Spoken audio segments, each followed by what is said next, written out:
বিসমিল্লাহির রহমানির রহিম। বিশ্ব আধ্যাত্মিক জ্ঞান চর্চা দরবার শরীফের প্রতিষ্ঠাতা আমার মুর্শিদ কেবলা গাউসুল আজম শামীম আলী চিশতির দরবার হইতে আমি কুলসুম চিশতি আপনাদের সকলকে জানাই আন্তরিক শুভেচ্ছা ও অভিনন্দন। আমার মুর্শিদ কেবলা গাউসুল আজম শামীম আলী চিশতির লেখা গ্রন্থ থেকে কিছু তত্ত্বকথা আলোচনা করিব।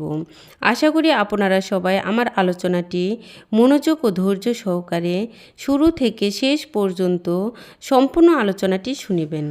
আমি আজকে যে আলোচনাটি নিয়ে হাজির হলাম সেই আলোচনাটি হলো, আল্লাহ তো সবাইকে সমান চোখে দেখেন, কিন্তু মানুষ অন্ধ, বোবা, বধির, জ্ঞানহীন এবং হাত পাও নেই। অন্যদের সব কিছু ছিল, অনেক এর সব নেই। এই নিয়ে কিছু তত্ত্বকথা আলোচনা করিব। আল্লাহ তো সুবিচারক। আল্লাহ তো শুধু মানুষের প্রতিই না, সমস্ত মাখলুকাতের প্রতি সমান বিচার করিয়া থাকেন। এই কথাটি কোরআনে স্পষ্টভাবে লেখা আছে, রহিয়াছে, এবং সমস্ত সৃষ্টি তো আল্লাহ তাআলাই সৃষ্টি করিয়া থাকেন। কিন্তু আল্লাহ যদি সকলের প্রতি সমান দিয়া থাকেন এবং সমান বিচার করে থাকেন, তাহলে মানুষ তো আল্লাহর সৃষ্টি করেছেন।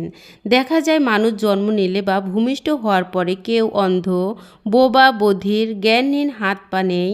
আল্লাহ যদি মানুষ সৃষ্টি করেন, তাহলে কি আল্লাহ মানুষকে ঠকাইলেন? না, আল্লাহ কখনো কাউকে ঠকায় না, কিন্তু মানুষ নিজেই ঠকিয়া থাকে। যদি প্রশ্ন আসে, মানুষ তো আর মায়ের গর্ভে অপরাধ করে না, কিভাবে মানুষটি ঠকতে পারে? আর আমি বলবো, যদি মানুষ না ঠকে তবে কি মানুষকে আল্লাহ ঠকাইল? কেননা আল্লাহ তো বলিয়াছেন কোরআনে, আমি আল্লাহ সবাইকে সমান চোখে দেখি। আল্লাহ তো কথা বরখেলাপ করেন না। যদি বলেন আল্লাহ বরখেলাপ করেন, তিনি সাথে সাথে কাফের হইয়া যাবে। তাহলে এই কথার সমাধান কি? আল্লাহ তো বলেছেন রূহ বা আত্মার কোনো মরণ নাই, দেহের মরণ ঘটে। তাহলে রূহ বা আত্মার যদি মরণ না হয়, বিচার তো আত্মারই হবে, কিন্তু অতি সাধারণত আত্মা দেখিতে পায় না। তাহলে বিচার হবে বুঝবো কেমনে? সেই রূহ বা আত্মাগুলো হাসরের দিন দেহ নিয়া জীবিত হবে। দেহ নিয়া জন্মের পরই এই হাসরের বিচার হবে, পরে সাজা হবে। প্রশ্ন হইতে পারে, সে তো মৃত্যুর পরে হাসরের মাঠে হবে। আমি বলবো, হাসরের মাঠটি কোথায় এবং হাসর শব্দের অর্থ কি? হাসর শব্দের অর্থ হইল মরুভূমি বা বালুর চর। হাসর মাঠ একেই বলা হয়। এই জগতেই শুধু বুঝার ভুলে পড়িয়া আছি। যেদিন আমাদের ভাঙবে বুঝার ভুল, সেই দিন আমরা পাইয়া যাব কুল। সেই হাসরের মাঠে আমার তোমার জন্ম হইয়াছে। যাকে হাসর বলি, সেই জায়গাতে আমরা এবং তোমরা বর্তমানে আছি। কারো হাত নেই, পা নেই, চোখ নেই, বোবা হইয়া জন্মায়। সেটি কোন অপরাধে?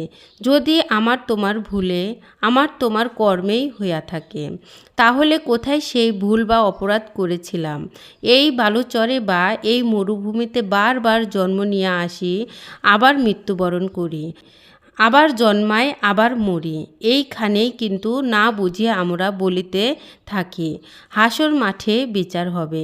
আরে বাবা, হাসরের মাঠ তো আমি তুমি, বিচার এবং সাজা তো দুই নয়নেই তুমি আমি দেখতেছি। এই জন্মে আমি কাউকে চক্ষু অন্ধ করেছিলাম, আরেক জন্মে আমার চোখ অন্ধ হইয়া জন্মাইছি। অন্য আর একটি জন্মে আমি কাউকে নিরপরাধভাবে পঙ্গু করে দিয়েছিলাম হাত পা। এই জন্মে দেখিয়ে আমার জন্মের পর আমার তোমার হাত পা পঙ্গু হইয়া জন্মাইছি। আমি তো আমার অপরাধে আমার অঙ্গ প্রত্যঙ্গে এই সব অঙ্গগুলি নাই।